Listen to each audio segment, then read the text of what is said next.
नमस्कार, स्वागत है आपका इंडिया न्यूज 28 में। आइए बात करते हैं इस वक्त की बड़ी खबर की। प्रदेश सरकार एवं शिक्षा मंत्री के खिलाफ निकाली जनाक्रोश रैली, जमकर किया विरोध प्रदर्शन। जहां एक तरफ देश की डबल इंजन सरकार कहलाने वाली मोदी सरकार राष्ट्र में हर वर्ग को शिक्षित करने के लिए शिक्षा प्रणाली में नए संशोधन कर शिक्षा प्रणाली को बेहतर एवं सरल बनाने में जुटी है, तो वहीं दूसरी तरफ सरकार के इन नियमों को ठेंगा दिखाते हुए प्राइवेट स्कूल अपनी मनमानी करने से बाज नहीं आ रहे हैं, जिसका असर सीधा अभिभावकों की जेबों एवं बच्चों के भविष्य पर पड़ रहा है। जिसके चलते प्राइवेट स्कूलों की इस मनमानी से गरीब अभिभावक बच्चों के महंगे कोर्स खरीदने में असमर्थता जाहिर कर रहे हैं और इस बात से खासा परेशान है। ऐसा ही एक और प्रकरण सामने निकल कर आया है, जिसमें प्राइवेट स्कूलों की मनमानी रोकने को एक व्यक्ति द्वारा बीड़ा उठाकर नई पहल की शुरुआत की गई है, जिसमें प्रदेश सरकार एवं शिक्षा मंत्री के खिलाफ एक जनाक्रोश रैली निकाली गई है और जमकर विरोध प्रदर्शन किया गया है और शिक्षा अधिनियम 2009 लागू करने, सभी स्कूलों में एनसीईआरटी किताबों से पढ़ाई कराने जैसी अनेक मांगे पूरा करने की मांग उठाई है।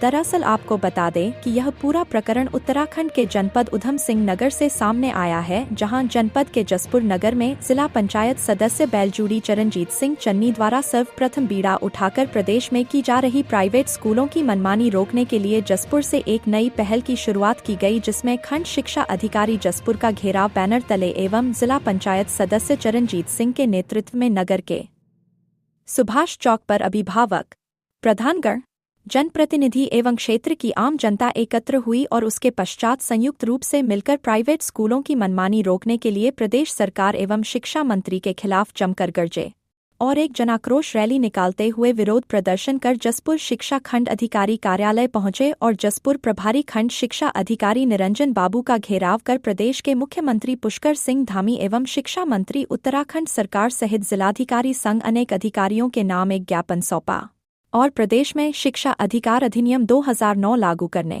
एनसीईआरटी की किताबों से स्कूलों में पढ़ाई कराने जैसी अनेक मांग को अति शीघ्र पूरा करने की मांग की, जिसको लेकर जिला पंचायत सदस्य चरणजीत सिंह ने मीडिया से रूबरू होकर बताया कि इस विरोध प्रदर्शन की शुरुआत सर्वप्रथम जसपुर से की गई है, उसके पश्चात काशीपुर, बाजपुर सहित पूरे जिले में किया जाएगा। यदि मांग पूरी नहीं होती है, पूरे प्रदेश में भी किया जाएगा और जब तक प्राइवेट स्कूलों की मनमानी नहीं रुकती है, यह संघर्ष जारी रहेगा।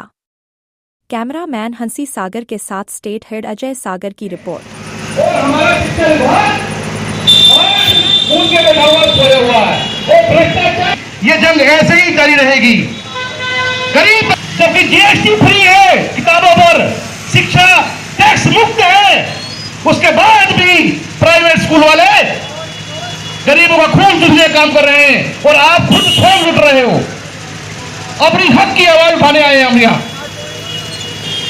हम कोई राजनीति करने नहीं आए, हम हक की आवाज उठाने आए हैं यहाँ पर।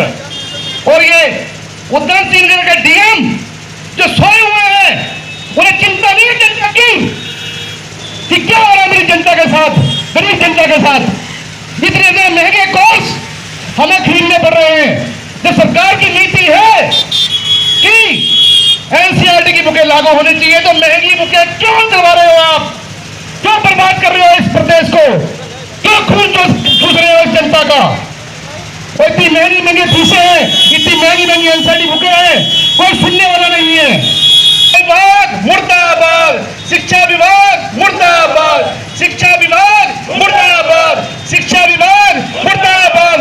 गरीबों का खून चूसना प्राइवेट स्कूल बंद करो, बंद करो। हमारा क्योंकि मामला बहुत ही शिक्षा से जुड़ा हुआ गंभीर मुद्दा है। प्राइवेट स्कूलों की मनमानी चल रही है, मेरी शुरू से आवाज उठ रही है। मेरी मांग केवल ये है, उत्तराखंड सरकार से भी मांग करता हूँ, यहाँ के शिक्षा विभाग से भी मांग करता हूँ कि 2009 एक्ट शिक्षा अधिनियम उसको लागू क्यों नहीं हो रहा। मेरा प्रश्न चिन्ह खड़ा करता है ये सरकारी व्यवस्था पर।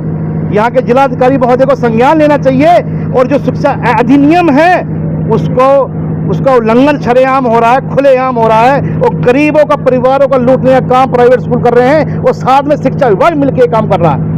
उसी को रोकने का प्रयत्न है। केवल ये मांग है कि प्राइवेट स्कूलों की जो मनमानी है बंद करो, आरटी एक्ट 2009 लागू करो, जो एनसीईआरटी का सिलेबस चलना चाहिए उसको लागू करो, जो बाहरी किताबें आके महंगी 7,000 का कोर्स बेच रहे हैं ये लोग, वो बंद करो। एक ही स्कूल से ड्रेस लेनी बंद करो, इस शिक्षा व्यवस्था को साफ सुथरा करो। इसलिए हमने आज मांग भी करी है कि यहाँ पर शिक्षा स्वतंत्र शिक्षा आयोग का गठन होती है उत्तराखंड के अंदर, जिस पे कार्रवाई हो सके।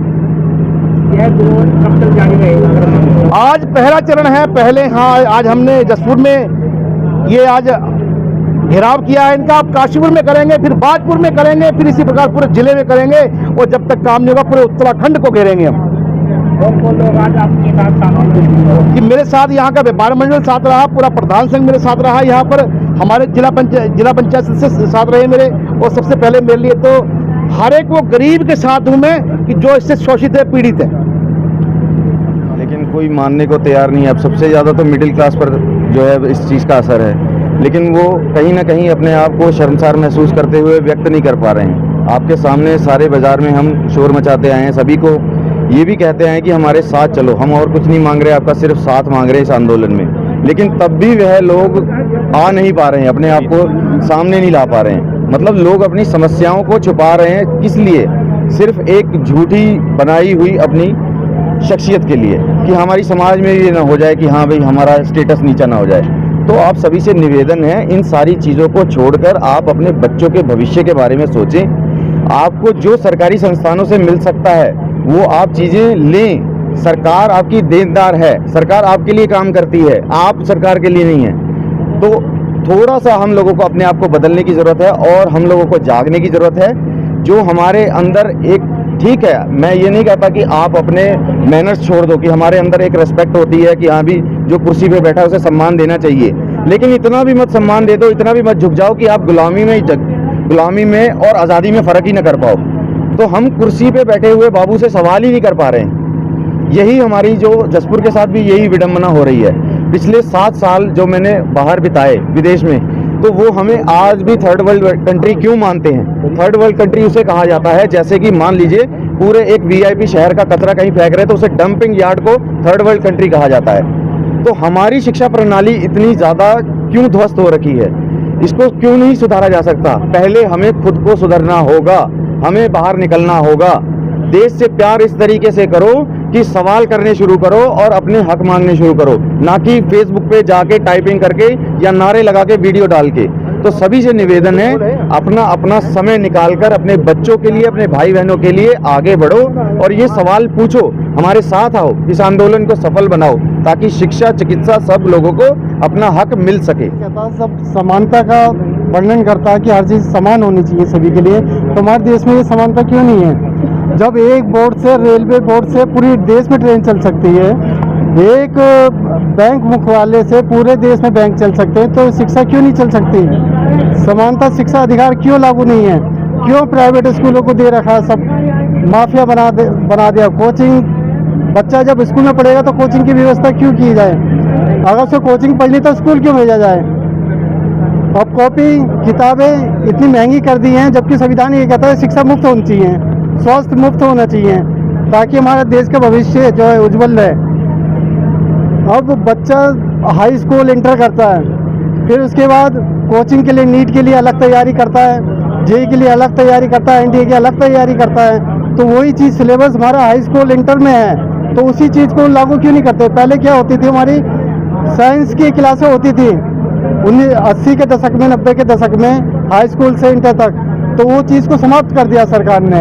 तो बच्चा कहाँ साइंटिस्ट बनेगा, कहाँ इंजीनियर बनेगा? खाली कोचिंग सेंटरों में ही सीमित रह जाएगा।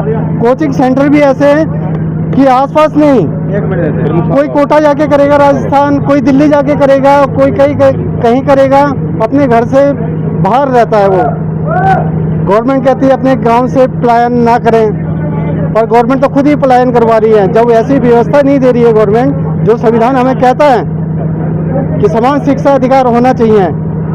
अच्छा ये बताइए, ये जो महंगी किताबें से भेजा जा रहा है, किसकी लापरवाही? ये सब शिक्षा बोर्ड की लापरवाही है, गवर्नमेंट की लापरवाही है। जब एनसीईआरटी का सिलेबस, एक सेंट्रल स्कूल है गवर्नमेंट का, सेंट्रल स्कूल का, उसका सिलेबस ऑल इंडिया एक होता है, नवोदय विद्यालय का सिलेबस एक होता है। तो हमारा जो देश में जो और स्कूल है, सरकारी स्कूल है, वहाँ पे एनसीईआरटी क्यों लागू नहीं की जाती? क्यों वहाँ पे सीबीएसई बोर्ड ला के रख दिया? और हर साल पैटर्न चेंज कर देता है। क्या हमारी हिस्ट्री हर साल चेंज होती है? क्या हमारा मैथमेटिक्स चेंज होता है या हमारा साइंस चेंज होती है? और बल्कि ये 10-15 साल में इसको चेंज करने का प्रावधान है, पर हर साल चेंज किया जाता है। और चेंज होता क्या, एक गत्ता कवर चेंज कर दिया जाता है, कुछ सब्जेक्ट आगे पीछे कर दिए जाते हैं, उसको नया सिलेबस लाके थोप दिया जाता है। पहले क्या होता था, एक ही किताब से सभी पढ़ लेते थे। एक परिवार का अगर 4 बच्चे हैं तो एक ही किताब से पहले पढ़ लिया जाता था। आज का टाइम हुआ है कि 4 बच्चे हैं तो चारों के लिए अलग नई किताबें होनी चाहिए। अब चलो गवर्नमेंट सरकार पैसे वाला वो पढ़ा सकता है, पर 15,000 रुपये वाला मजदूरी करने वाला वो कहाँ से पढ़ाएगा? कि 15,000 रुपये स्कूल की फीस देगा या घर का राशन लाएगा या दवा दारू करेगा, क्या करेगा?